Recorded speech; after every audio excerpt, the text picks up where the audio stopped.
Hello and welcome. Nice to have everyone back for our next edition of Harry Potter and the Methods of Rationality. If you remember from last week, Harry and Draco were doing their very first experimental test, learning the ways of magical science. And they were experimenting with blood, trying to figure out whether or not the blood purists were in fact right, and that breeding with pure blood wizards is what maintains the strength of your magic. They came to an observation. Wizardry isn't as powerful now as it was when Hogwarts was founded. Hypotheses: magic itself is fading, number one. Wizards are interbreeding with muggles and squibs, number two. Knowledge to cast powerful spells is being lost, number three. Wizards are eating the wrong food as children, or something else besides blood is making them grow up weaker, number four. Muggle technology is interfering with magic, in parentheses, since 800 years ago, question mark. That's number five. And stronger wizards are having fewer children, number six. So they're trying to run some tests to find out which of these are true, which of these hypotheses is the most likely to be correct. And Harry had set Draco on some tasks. And that brings us to Chapter 2, Belief in Belief. And then Janet was a squib, said the portrait of a short young woman with a gold-trimmed hat. Draco wrote it down. That was only 28, but it was time to go back and meet Harry. He needed to ask the other portraits to help translating.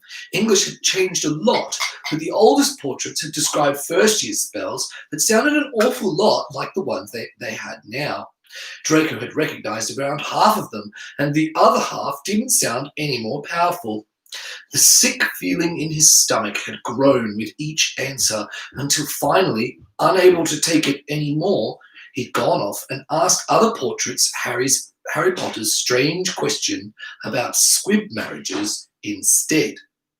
The first 5 portraits hadn't known anyone, and finally he'd asked those portraits to ask their acquaintances, and so managed to find some people who'd actually admit to being friends with squibs.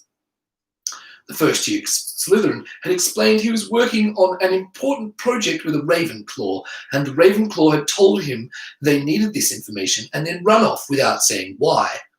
This had garnered many sympathetic looks. Draco's feet were heavy as he walked through the corridors of Hogwarts. He should have been running, but he couldn't seem to muster the energy. He kept on thinking that he didn't want to know about this. He didn't want to be involved in any of this. He didn't want this to be his responsibility. Just let Harry Potter do it. If magic was fading, let Harry Potter take care of it. But Draco knew that wasn't right. Chill the dungeons of Slytherin, grey the stone walls. Draco usually liked the atmosphere, but now it seemed too much like fading. His hand on the doorknob, Harry Potter already inside and waiting, wearing his cowled cloak. The ancient first-year spells, Harry Potter said.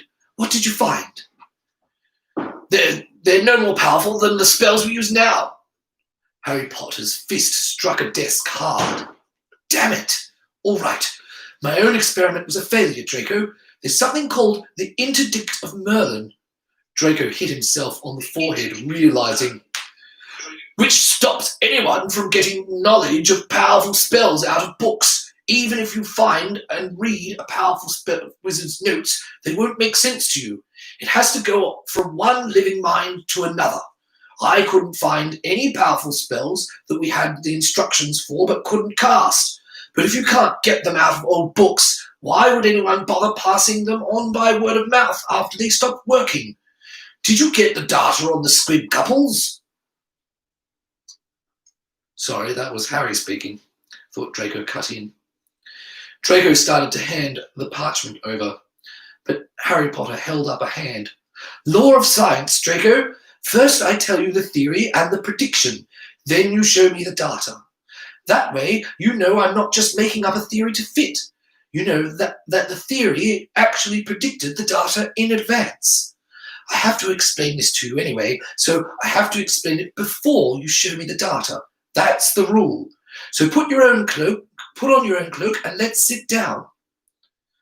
Harry Potter sat down at a desk with torn scraps of paper arranged across its surface. Draco drew his cloak out of his book bag, drew it on, and sat down across from Harry on the other side, giving the paper scraps a puzzled look. They were arranged in 2 rows, and the rows were about 20 scraps long. The secret of blood, said Harry Potter, an intense look on his face, is something called deoxyribonucleic acid. You don't say that name in front of anyone who's not a scientist. Deoxyribonucleic acid is the recipe that tells your body how to grow 2 arms, 2 legs, short or tall, whether you have brown eyes or green.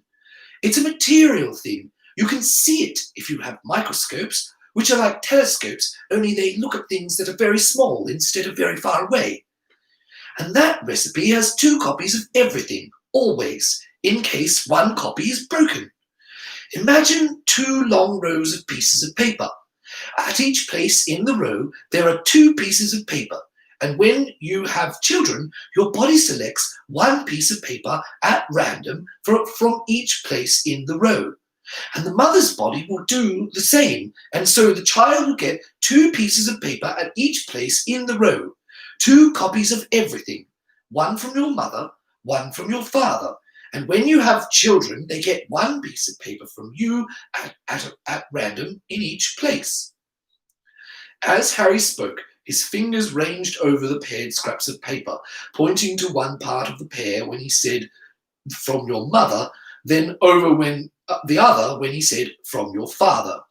And as Harry talked about picking a piece of paper at random, his hand pulled the nut out of his robes and flipped it. Harry looked at the coin and then pointed to the top piece of paper, all without pause in speech. Now, when it comes to something like being short or tall, there's a lot of places in the recipe that make little differences. So, if a tall father marries a short mother, the child gets some pieces of paper saying tall and some pieces of paper saying short. And usually the child ends up middle-sized, but not always. By luck, the child might get lots of pieces saying tall and not many papers saying short, and grow up pretty tall. You could have a tall father with 5 papers saying tall and a tall mother with 5 papers saying tall, and by amazing luck, the child gets all 10 papers saying tall and ends up taller than both of them. You see, blood isn't a perfect fluid. It doesn't mix perfectly. Deoxyribonucleic acid is made up of lots of little pieces, like a glass of pebbles instead of a glass of water. And that's why a child isn't always exactly in the middle of the parents. Draco listened with his mouth open. How in Merlin's name had the Muggles figured all this out? They could see the recipe? Now, Harry Potter said, suppose that, just like with tallness, there's lots of little places in the recipe where you can have a piece of paper that says magic or not magic. If you have enough pieces of paper saying magic, you're a wizard. If you have a lot of pieces of paper, you're a powerful wizard. And if you have too few, you're a muggle. And in between, you're a squib. Then, when 2 squibs marry, most of the time, the children should also be squibs. But once in a while, a child will get lucky and get most of the father's magic papers and most of the mother's magic papers and be strong enough to be a wizard. But probably not a very powerful one. If you started out with a lot of powerful wizards and they married only each other, they would stay powerful. But if they started marrying Muggleborns who were just barely magical, or squibs, you see, the blood wouldn't mix perfectly. It would be a glass of pebbles, not a glass of water, because that's the way blood works. There would still be powerful wizards now and then when they got a lot of magic papers by luck, but they wouldn't be as powerful as the most powerful wizards from earlier. Draco nodded slowly. He'd never heard it explained that way before. There was a surprising beauty to how exactly it fit. But, Harry said, That's only one hypothesis. Suppose that instead there's only a single place in the recipe that makes you a wizard.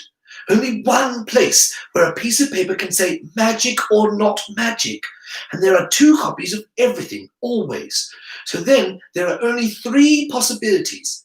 Both copies can say magic, 1 copy can say magic and 1 copy can say not magic, or both copies can say not magic. Wizards, squibs, and muggles.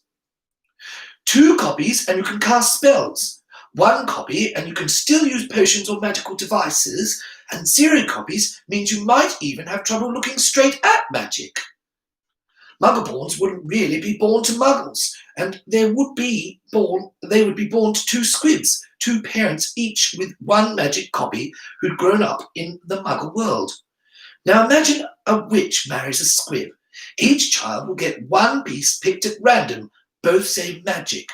But like flipping a coin, half the time the child will get a paper saying magic from the father, and half the time the child will get the father's paper saying not magic. When a witch marries a squib, the result won't be a lot of weak wizarding children. Half the children will be wizards and witches just as powerful as their mother, and half the children will be squibs. Because if there's just 1 place in the recipe that makes you a wizard, then magic isn't like a glass of pebbles that can mix.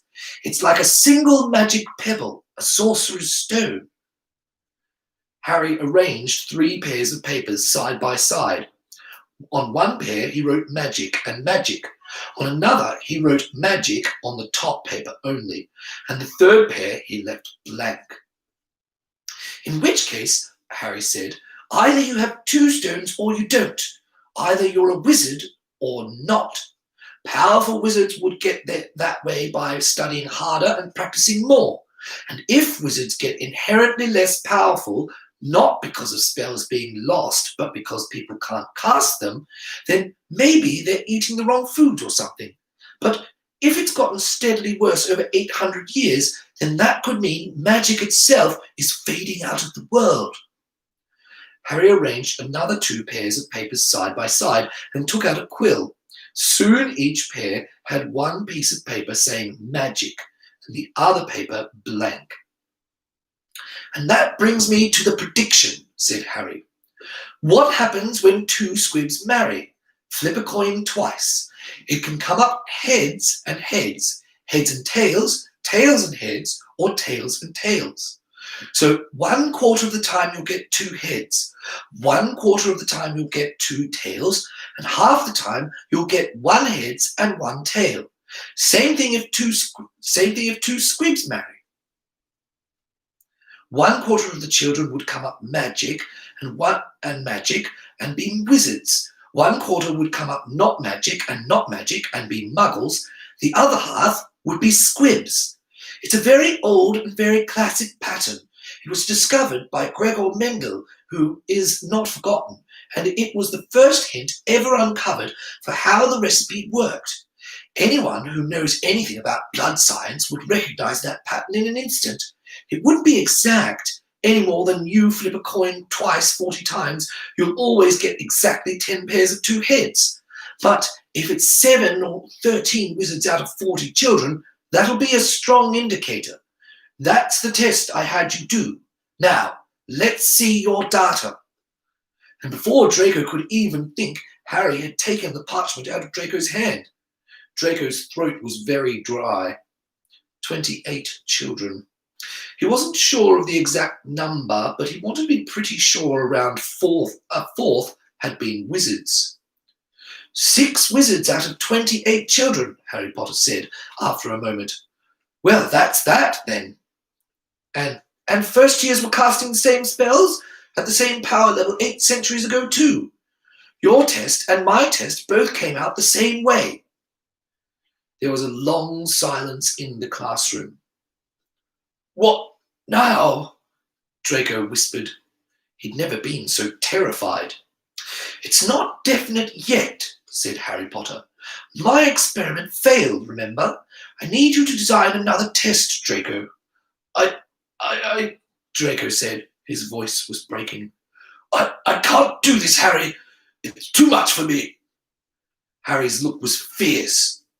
Yes, you can, because you have to. I thought about it myself too, after I found out about the interdict of Merlin. Draco, is there any way of observing the strength of magic directly? Some way that doesn't have anything to do with wizard's blood or the spells we learn? Draco's mind was just blank. Anything that affects magic affects wizards, said Harry. But then we can't tell if it's the wizards or the magic. What does magic affect that isn't a wizard? Magical creatures, obviously, said Draco without even thinking about it. Harry Potter slowly smiled. Draco, that's brilliant. It's the sort of dumb question you'd only ask in the first place if you'd been raised by muggles. Then the sickness in Draco's stomach got even worse as he realised what it would mean if magical creatures were getting weaker. They would know for certain that magic was fading, and there was a part of Draco that was already sure that was exactly what they would find. He didn't want to see this. He didn't want to know. Harry Potter was already halfway to the door. Come on, Draco! There's a portrait not far from here. We'll just ask them to go get someone old and find out right away.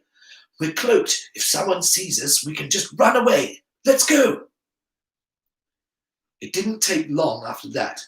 It was a wide portrait, but the three people in it were looking rather crowded. There was a middle-aged man from the 12th century dressed in black swathes of cloth, who spoke to a sad-looking young woman from the 14th century with hair that seemed to constantly frizz about her head, as if she'd been charged up by a static spell. And she spoke to a dignified, wizened old man from the 17th century with a solid gold bow tie, and him they could understand. They'd asked about dementors, they'd asked about phoenixes, they'd asked about dragons and trolls and house elves. Harry had frowned, pointed out that creatures which needed the most magic could just be dying out entirely, and had asked for the most powerful magical creatures known. There wasn't anything unfamiliar on the list, except for a species of dark creature called mind flayers, which the translator noted had finally been exterminated by Harold Share, and those didn't sound half as scary as dementors. Magical creatures were as powerful now as they'd ever been, apparently. The sickness in Draco's stomach was easing, and now he just felt confused. Harry, Draco said, in the middle of the old man translating a list of 11 powers of a beholder's eye. What does this mean? Harry held up a finger, and the old man finished the list. Then Harry thanked all the portraits for helping. Draco, pretty much on automatic, did so as well and more graciously, and they headed back to the classroom. And Harry brought out the original parchment with the hypotheses and began scribbling. Observation. Wizardry isn't as powerful now as it was when Hogwarts was founded. 1. Magic itself is fading. 2. Wizards are interbreeding with muggles and squibs. 3. Knowledge to cast powerful spells is being lost. 4. Wizards are eating the wrong foods as children, or something else besides blood is making them grow weaker. 5. Muggle technology is interfering with magic. 6. Stronger wizards are having fewer children. Tests. Test A. Are there spells we know but can't cast, which meets 1 or 2, or are the lost spells no longer known, meeting 3? Result. Inconclusive due to interdict of Merlin. No known uncastable spell, but could simply have not been passed on. B. Did ancient first-year students cast the same sort of spells with the same power as now? Weak evidence for 1 over 2, 1 being magic is fading, and 2 being interbreeding with muggles. But blood could also be losing powerful wizardry only. Result, same level of first-year spells then as now. C. Additional test that distinguishes 1 and 2 using scientific knowledge of blood will explain later. Result. There's only one place in the recipe that makes you a wizard, and either you have 2 pick papers saying magic, or you don't. D.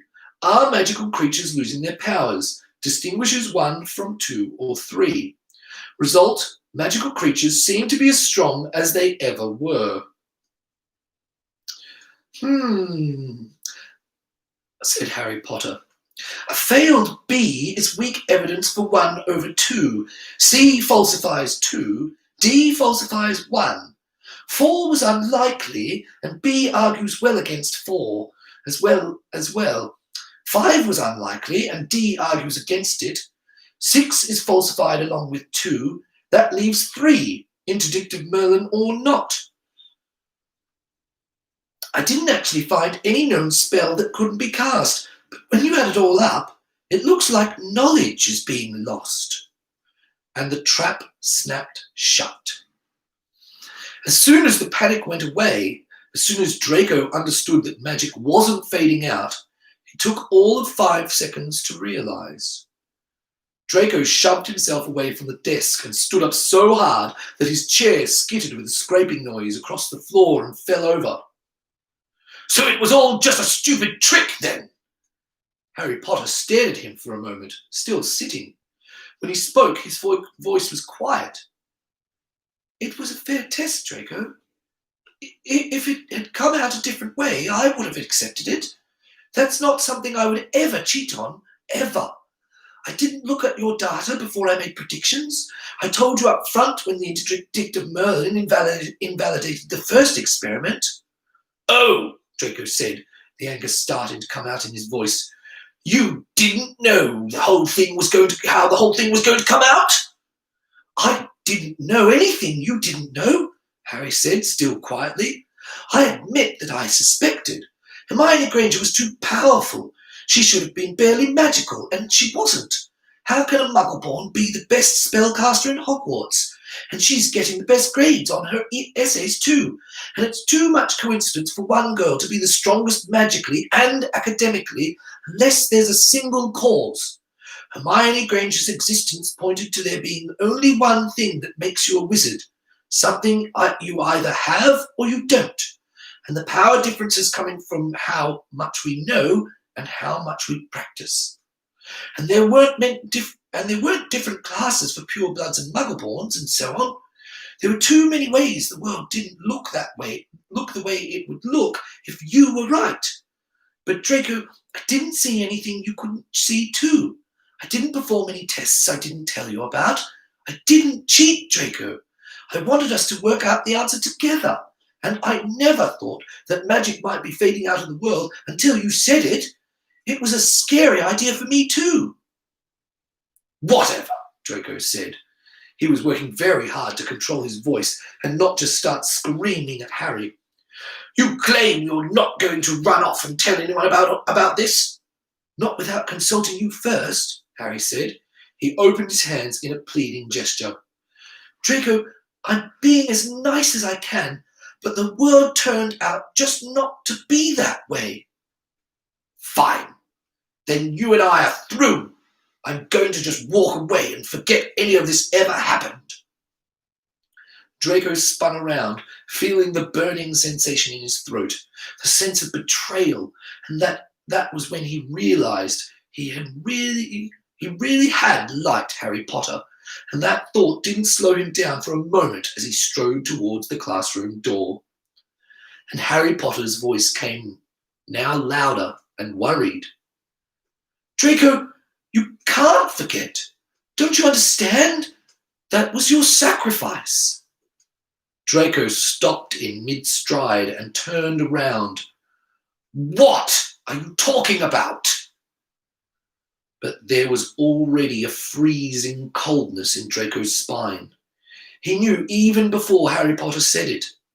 To become a scientist, you questioned one of your beliefs, not just a small belief, but something that had great significance to you. You did experiments, gathered data, and the outcome proved the belief was wrong. You saw the results and understood what they meant. Harry Potter's voice was faltering. Remember, Draco, you can't sacrifice a true belief that way, because the experiments will confirm it instead of falsifying it. Your sacrifice to become a scientist was your false belief that wizard blood was mixing and getting weaker. "That's not true," said Draco. "I didn't sacrifice the belief. I still believe that." His voice was getting louder, and the chill was getting worse. Harry Potter shook his head. His voice came in a whisper. "Draco, I'm sorry. Draco, you don't believe it. Not anymore." Harry's voice rose again. "I'll prove it to you. Imagine that someone tells you they're keeping a dragon in their house. You tell them you want to see it. They say it's an invisible dragon. You say, fine, I'll listen to it move. They say it's an inaudible dragon. You say you'll throw some cooking flour into the air and see the outline of the dragon. They say the dragon is permeable to flour. And the telling the thing is that they know in advance exactly which experimental results they'll have to explain away. They know everything will come out the way it does if there's no dragon. They know in advance just which excuses they'll have to make. So maybe they say there's a dragon.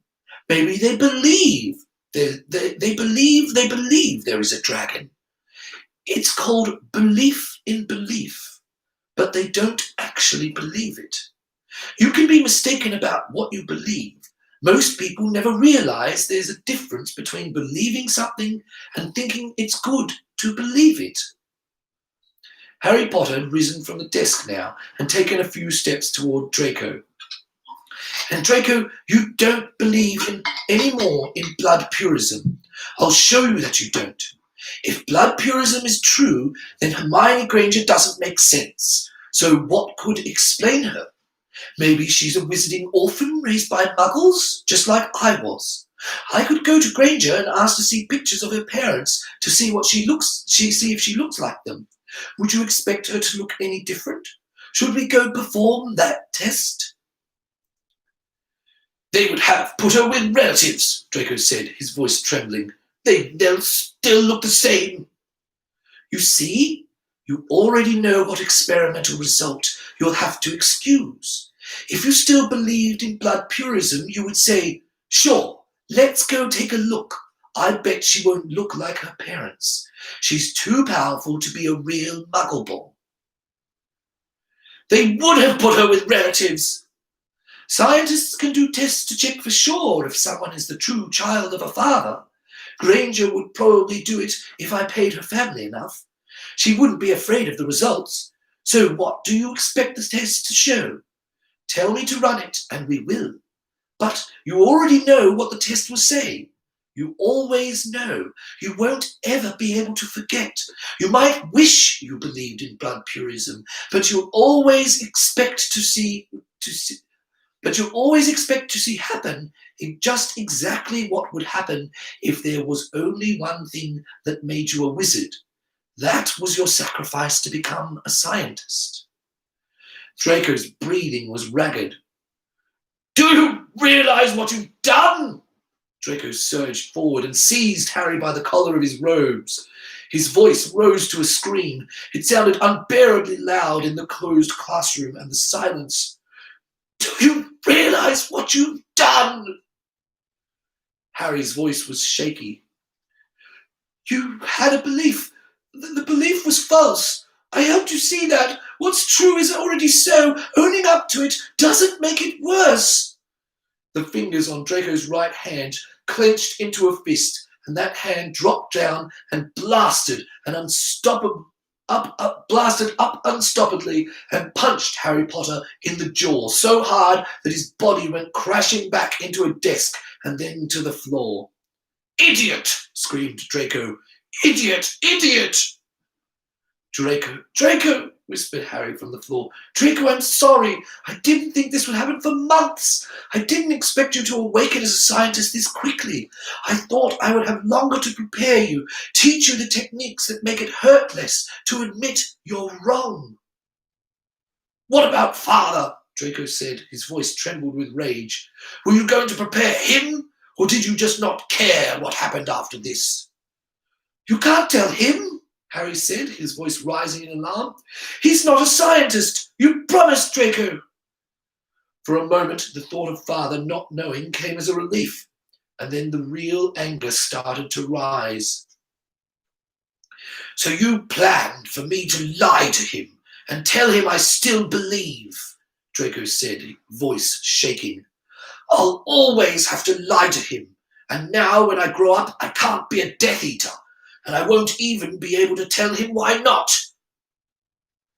"If your father really loves you," Harry whispered from the floor, "he'll still love you even if you don't become a Death Eater.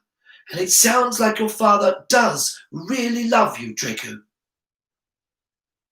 "Your stepfather is a scientist," Draco said, the words coming out like biting knives.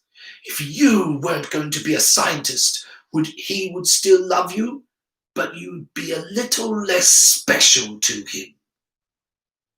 Harry flinched. The boy opened his mouth as if to say, "I'm sorry," and then closed his mouth, seeming to think better of it, which was either very smart of him or very lucky, because Draco might have tried to kill him. "You should have warned me," Draco said. His voice rose. "You should have warned me." I did. Every time I told you about the power, I told you about the price. I said you have to admit you're wrong. I said this would be the hardest part for you, that this was the sacrifice anyone had to make to become a scientist. I said, what if the experiment says one thing and your family and friends say another? "You call that a warning?" Draco was screaming now. "You call that a warning when we're doing a ritual that calls for a permanent sacrifice?" The boy on the floor swallowed. "I guess maybe it wasn't clear. I'm sorry, but that which can be destroyed by the truth should be." Hitting him wasn't enough. "You're wrong about one thing," Draco said, his voice deadly. "Granger isn't the strongest student in Hogwarts. She just gets the best grades in class. You're about to find out the difference." Sudden shock showed on Harry's face, and he tried to roll quickly to his feet. It was already too late for him. "Expelliarmus!" Harry's wand flew across the room. "Gom Jabber!" A pulse of inky blackness struck Harry's left hand. "That's a torture spell," said Draco. "It's for getting information out of people. I'm just going to leave it on you and lock the door behind me when I go. Maybe I'll set the locking spell to wear off after a few hours. Maybe I won't. And maybe it won't wear off until you die in here. Have fun." Draco moved slowly backward, wand still on Harry. Draco's hand dipped down, picked up his book bag without his aim wavering. The pain was already showing in Harry Potter's face as he spoke. "Malfoys are above the underage magic laws, I take it. It's not because your blood is stronger, it's because you already practiced. In the beginning, you were as weak as any of us. Is my prediction wrong?" Draco's hand whitened on his wand, but his aim stayed steady. "Just so you know," Harry said through gritted teeth, "if you told me I was wrong, I would have listened. I won't ever torture you when you show me that I'm wrong, and you will. Someday. You're awakened as a scientist now, and even if you never learn to use your power, you'll always," Harry gasped, "be looking for ways to test your beliefs." Draco's backing away was less smooth now, a little faster, and he had to work to keep his wand on Harry as he reached back to open the door and stepped back out of the classroom. Then Draco shut the door again. He cast the most powerful locking charm he knew.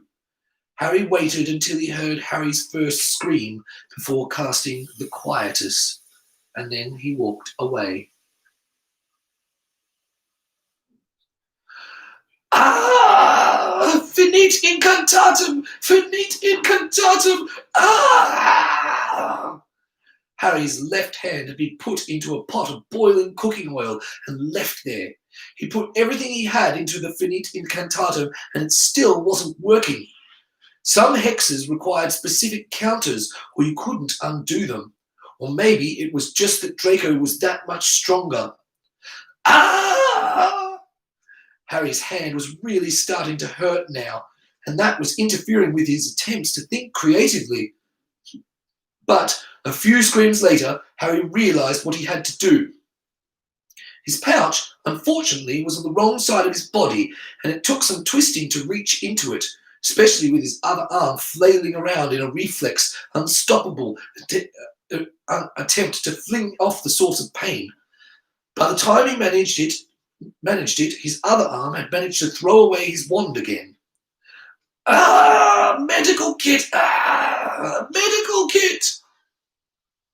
On the floor, the green light was too dim to see by. Harry couldn't stand. He couldn't crawl. He rolled across the floor to where he thought his wand was, and it wasn't there. And with one hand, he managed to raise himself high enough to see his wand. And he rolled there and got the wand, and rolled back to where the medical kit was opened. There was a good deal of screaming and a bit of throwing up. It took 8 tries before Harry could cast Lumos, and then, well, the package wasn't designed to be opened one-handed, because all wizards are idiots. That's why. Harry had to use his teeth, and so it took a while before Harry finally managed to wrap the numb cloth over his left hand. When all feeling in his left hand was finally gone, Harry let his mind come apart and lay motionless on the floor and cried for a while. Well, Harry's mind said silently into itself, when it had recovered enough to think in words again. Was it worth it? Slowly, Harry's functional hand reached up to a desk.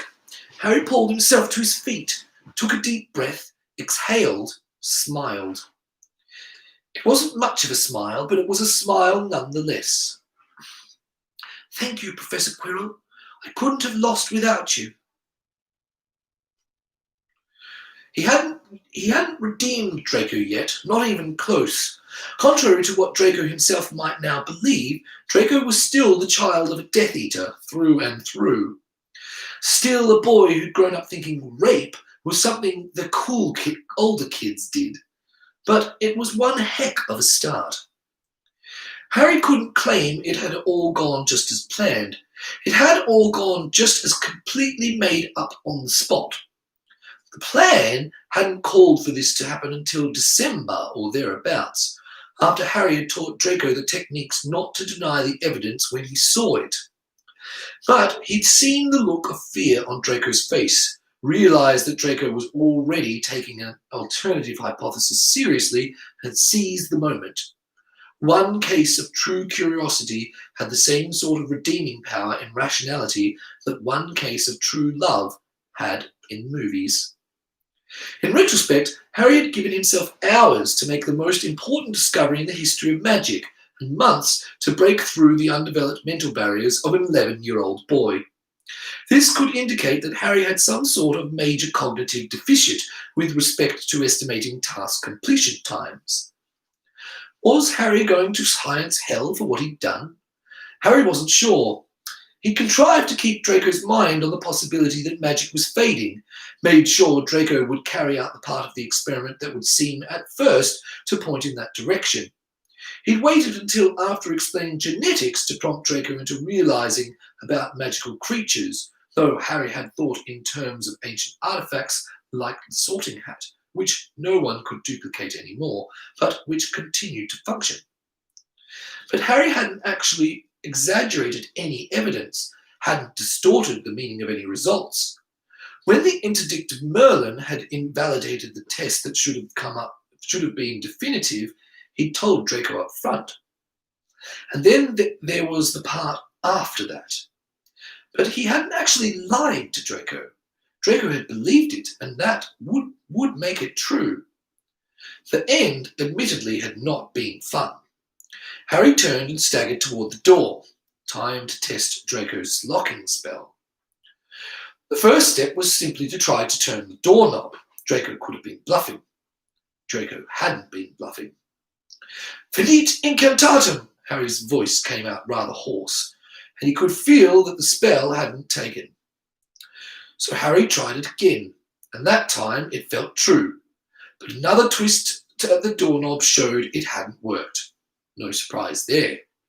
Time to bring out the big guns. Harry drew a deep breath. This spell was one of the most powerful he'd learned so far. Alohomora! Harry staggered a little after saying it. The classroom door still didn't open. That shocked Harry. Harry hadn't been planning to go anywhere near Dumbledore's forbidden corridor, of course, but a spell to open magical locks had seemed like a useful sort of spell anyway, and so Harry had learned it. Was Dumbledore's forbidden corridor meant to lure people so stupid that they didn't notice the security was worse than what Draco Malfoy could put on it? Fear was creeping back into Harry's system. The placard in the medical kit had said the numcloth could only safely be used for up to 30 minutes. After that, it would come off automatically and not be reusable for 24 hours. Right now, it was 6:51 p.m. He'd put on the numcloth about 5 minutes ago. So Harry took a step back and considered the door. It was a solid panel of dark oaken wood, interrupted only by the brass metal doorknob. Harry didn't know any explosive or cutting or smashing spells, and transfiguring explosive would have violated the rule against transfiguring things to be burned. Acid was a liquid and would have made fumes, but that was no obstacle to a creative thinker.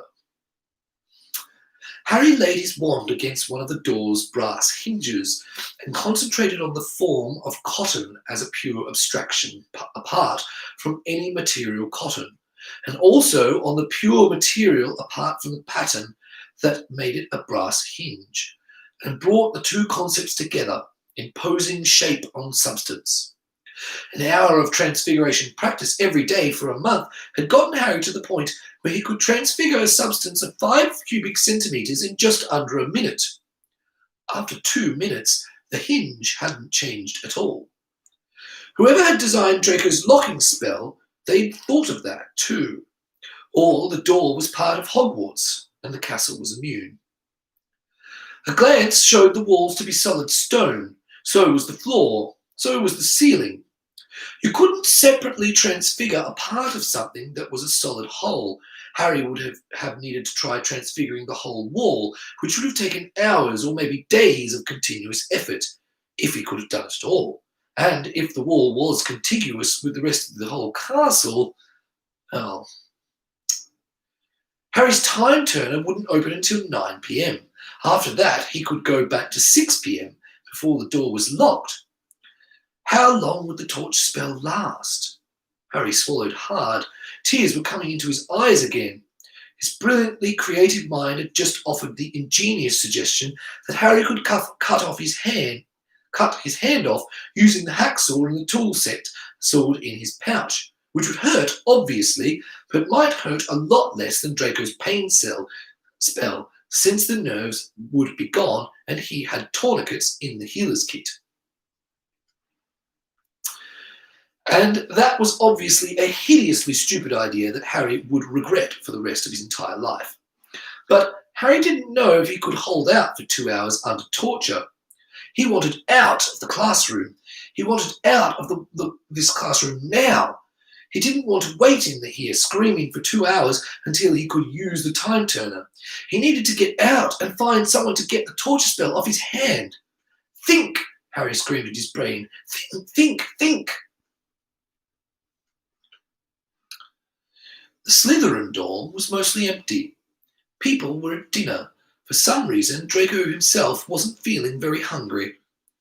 Draco closed the door to his private bedroom, locked it, charmed it shut, quieted it, sat down on his bed, and started to cry. It wasn't fair. It was the first time Draco had ever really lost before. Father had warned him that losing for real would hurt the first time it happened, but he'd lost so much. It wasn't fair. It wasn't fair for him to lose everything the first time he lost.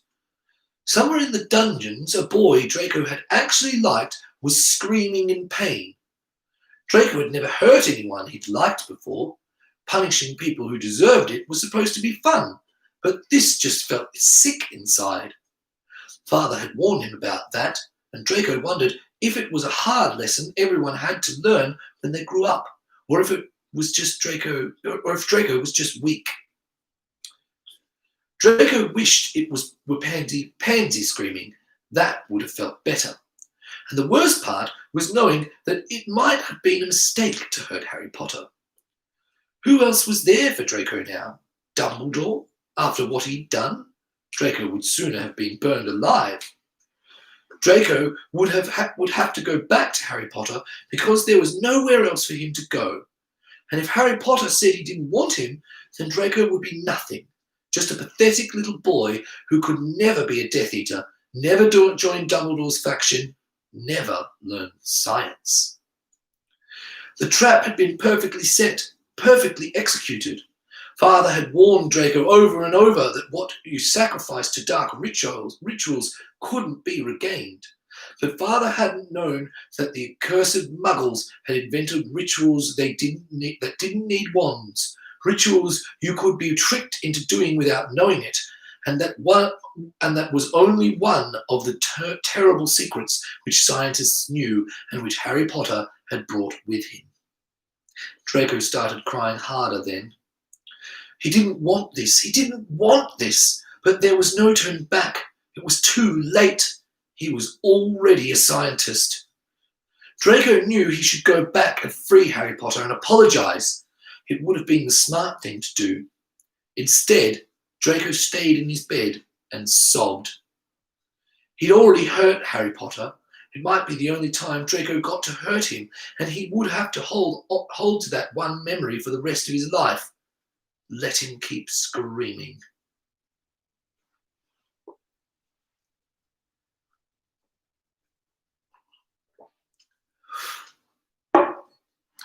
Harry dropped the remnants of his hacksaw to the ground. The brass hinges had proved impervious, not even scratched, and Harry was beginning to suspect that even the desperate act of trying to transfigure acid or explosive would have failed to open this door. On the plus side, the attempt had destroyed the hacksaw. His watch said it was 7:02 p.m. With less than 15 minutes left, and Harry tried to remember if there were any other sharp things in his pouch that needed destroying, and felt another fit of tears welling up. If only when his time turner opened, he could go back and prevent. And that was when Harry realized he was being silly. It wasn't the first time he'd been in a locked room. Professor McGonagall had already told him the correct way to do this. She'd also told him not to use the time turner for this sort of thing. Would Professor McGonagall realize that this occasion really did warrant a special exception, or just take away the time turner entirely? Harry gathered up all his things, all the evidence into his pouch. Scourgify took care of the vomit on the floor, though not the sweat that had soaked his robes. He left the overturned desks overturned. It wasn't important enough to be worth doing anything about with one hand. When he was done, Harry glanced down at his watch. 7:04 p.m. And then Harry waited. Seconds passed, feeling like years. At 7:07, the door opened. Professor Flitwick's puff-bearded face looked rather concerned. "Are you all right, Harry?" "Oh, sorry. Are you all right, Harry?" said the squeaky voice of the Ravenclaw head of house. "I got a note saying you'd been locked in here." And that brings us to the end of chapter 2. I hope you enjoyed this week. I think we're going to finish it a little early rather than start the next chapter. So thanks again so much for joining, and I will see you all next week. Bye for now.